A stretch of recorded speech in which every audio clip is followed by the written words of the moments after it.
Graça e paz do Senhor Jesus. Hoje nós vamos gravar Ezequiel capítulo 17. Eu quero que vocês prestem muita atenção, porque ele é um capítulo ao mesmo tempo de fácil compreensão, porque ele é autoexplicativo. O próprio Deus que dá a alegoria e a parábola, ele a explica posteriormente.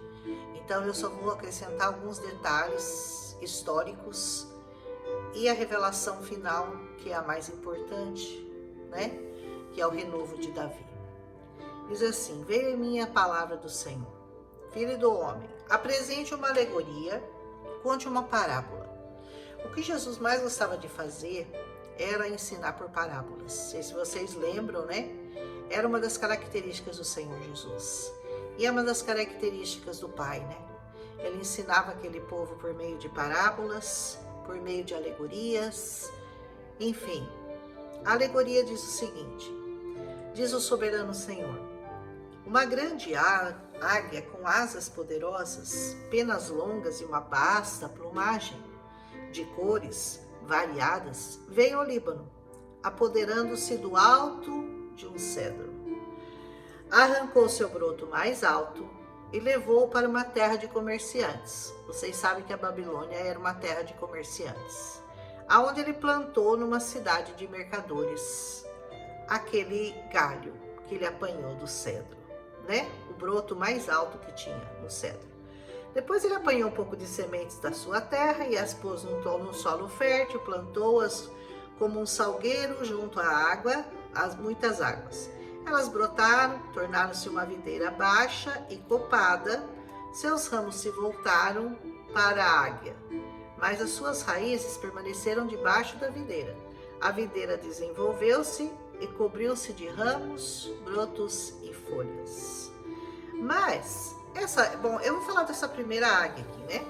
Essa primeira águia, com certeza, depois o Senhor mesmo vai falar, essa primeira águia é a Babilônia, que foi até Jerusalém e lá pegou o broto mais alto, que eram os líderes, que eram o rei Zedequias no caso, e mais os líderes, e os levou para a Babilônia, né? Na verdade, levou Joaquim, deixou Zedequias lá em Jerusalém, mas trouxe o Joaquim.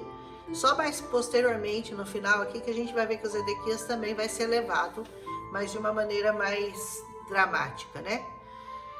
Mas havia uma outra águia grande.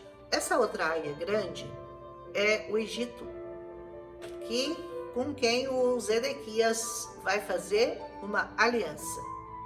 Com asas poderosas e rica plumagem, a videira lançou suas raízes na direção dessa águia, ou seja, ele fez aliança com o Egito.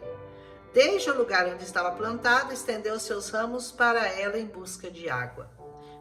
A busca da água seria a busca do alimento, a busca para se fortalecer, para poder sobreviver. A água é um sinal de sobrevivência.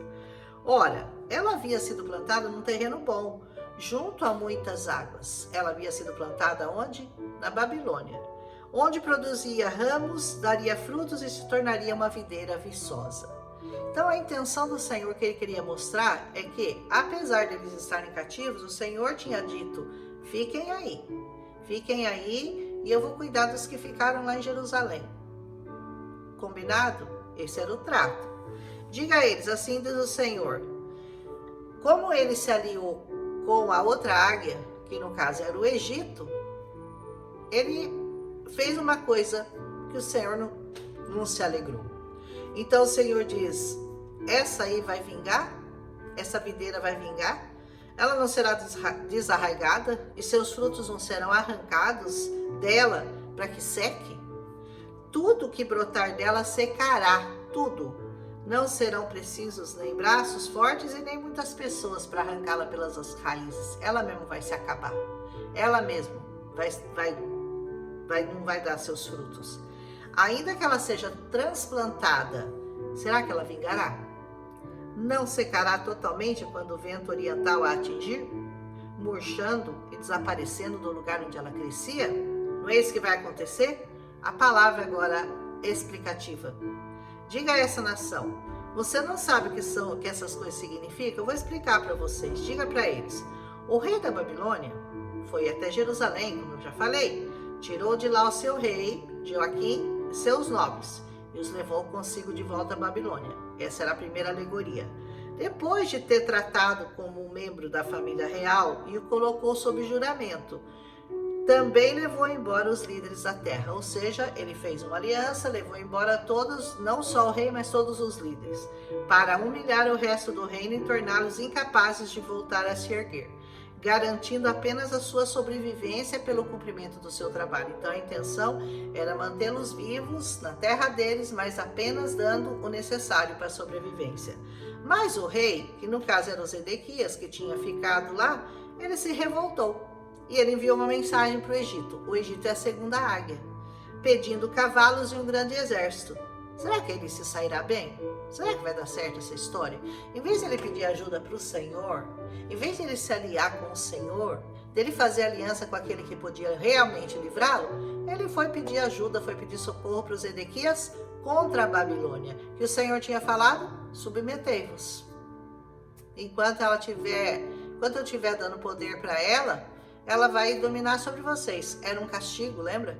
O Senhor tinha dito que por causa dos pecados deles, eles seriam subjugados, então eles tinham que ter aceitado. Mas não, ele procurou auxílio no Egito. E ele diz assim: será que ele sairá bem? Escapará aquele que age dessa maneira? Romperá ele o tratado e ainda assim vai escapar? Será que ele vai romper o tratado que ele havia feito e vai dar certo o plano dele? Juro pela minha vida, olha o Senhor falando, juro pela minha vida, diz o Senhor, que ele morrerá na Babilônia, na terra do rei que o pôs no trono, cujo juramento ele desprezou e cujo tratado ele rompeu. Pronto, tá aí a sentença de morte dos Zedequias, né? Ele não vai se sair bem. O faraó com seu poderoso exército, seus batalhões, não será de nenhuma ajuda para ele. Quando as rampas são construídas e as obras do cerco são erguidas para destruir as minhas vidas, muitas vidas.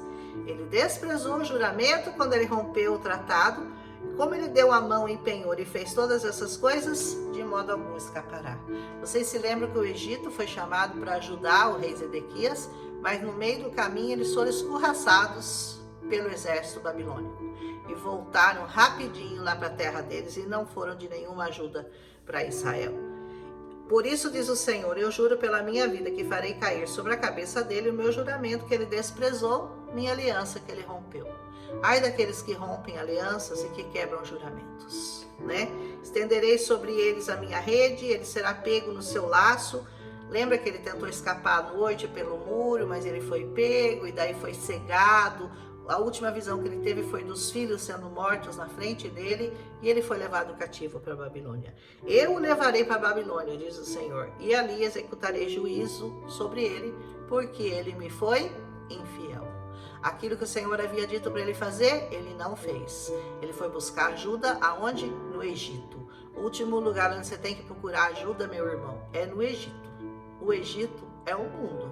Se Deus não te ajudar, o Egito muito menos o fará. Pode ter certeza disso.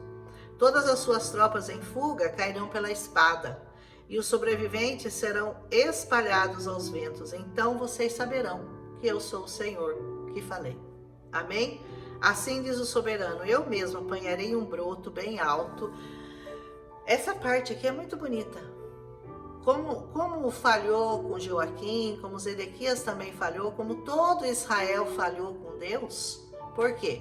A gente começa a estamos vendo isso desde o capítulo 16, né? Que era a figueira, que os ramos não serviram para nada, exceto para ser queimados, lembra? A figueira que foi queimada. Depois no outro capítulo, no 16, a criança que ele cuidou, que Deus criou, que deixou ela bonita. Depois que ela ficou bonita, maravilhosa, ela começou a se achar poderosa. Então ela fez aliança com deuses estranhos, ela fez alianças políticas com os povos ao redor, tudo que Deus tinha dito para ela que não precisava ser feito, porque o próprio Senhor cuidaria delas. Mas ela não confiou muito, né? E preferiu se aliançar com países ali ao lado, preferiu fazer pactos e adorar deuses estranhos e queimar incenso nos altos. Tudo que o Senhor abomina, Israel fez. Por isso ele tinha sido queimado, lá na 16, né? O ramo foi queimado, depois no 17, aliás no 15, depois no 16 ele foi aquela criança que foi adornada, que foi cuidada, que foi tratada, que ficou bonita, que cresceu, mas que acabou se tornando uma prostituta. E aqui ele fala, já que não deu certo com nenhum, né? Todos vocês falharam. A figueira que era para dar fruto bom, acabou dando um fruto podre, que só serviu para ser queimado. O bebê que foi criado, que foi cuidado, que ficou lindo, que cresceu, acabou sendo uma prostituta. Então o Senhor falou, eu mesmo apanharei um broto bem alto de um cedro e plantarei. Esse renovo, você sabe de quem eu estou falando, né? O renovo é o Senhor. Arrancarei um renovo, o tenro dos mais altos e os plantarei no monte alto e imponente. Jesus foi plantado no alto daquele monte quando ele deu a vida por nós. O renovo de Davi. Porque Davi esse último reinado de Israel foi do rei, o último rei foi Zedequias, né? E todos eles se rebelaram contra o Senhor, todos eles foram fazer coisas abomináveis depois que se sentiram protegidos. Nós somos os protegidos do Deus de Israel. O Deus de Israel está conosco. Nós somos os melhores, nós somos o cedro do Líbano. Deus vai cuidar de nós. Mas com isso eles foram se esquecendo, confiando nas suas próprias riquezas, confiando na sua beleza, na sua formosura, e acabaram deixando de lado verdadeiramente aquele Senhor que havia cuidado deles por tanto tempo. Essa segurança, essa autoconfiança que muitas vezes nós enganosamente adquirimos por achar, Senhor é comigo, o Senhor me protege, o Senhor me ama. Tudo isso é verdadeiro, mas você nunca se esqueça que se você se afastar da água da vida, se você se afastar daquela fonte que nutre os seus ramos, você certamente vai servir só para ser queimado. E vai ser como a prostituta, que nem paga recebeu pelo seu trabalho. Diz assim, todas as árvores do campo saberão que eu, o Senhor, faço cair a árvore alta. A árvore alta era Israel. E faço crescer bem alto a árvore baixa, aquela que ele tinha plantado lá na Babilônia, que ficou uma árvore baixa, mas o Senhor tinha plantado. Eu resseco a árvore verde e faço florescer a árvore seca.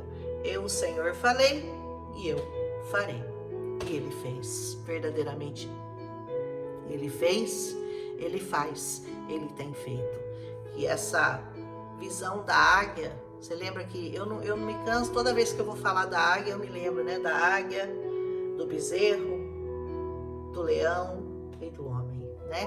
O Senhor, como essa águia que está apanhando lá do Líbano, lá do alto do Líbano, do cedro, aquele renovo mais alto, né, que eram os líderes no caso, mas essa semente é ele mesmo que vai plantar.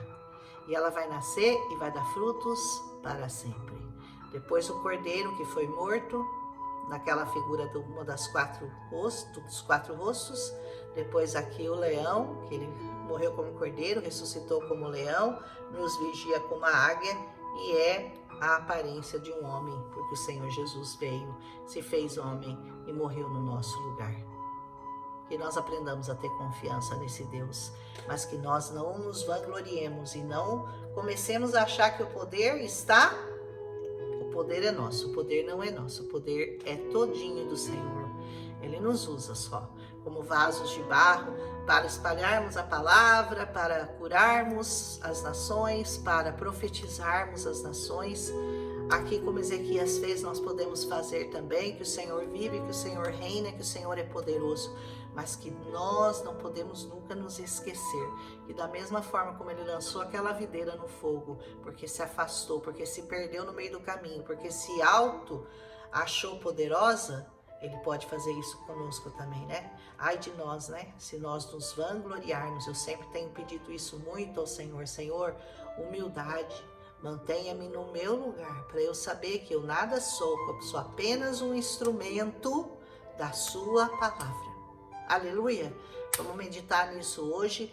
Esse capítulo eu queria muito fazer, eu estava assim, meio com medo, porque, não medo, não é, a palavra não é medo, eu estava insegura, achando que eu não sabia se eu ia saber explicar direitinho em pouco tempo. Deixa eu ver quanto tempo usei, 15 minutinhos, deu tempo, tá bom? E eu estava meio insegura, mas eu creio que vocês vão entender. Qualquer dúvida é só me perguntar. Um abraço em Cristo Jesus.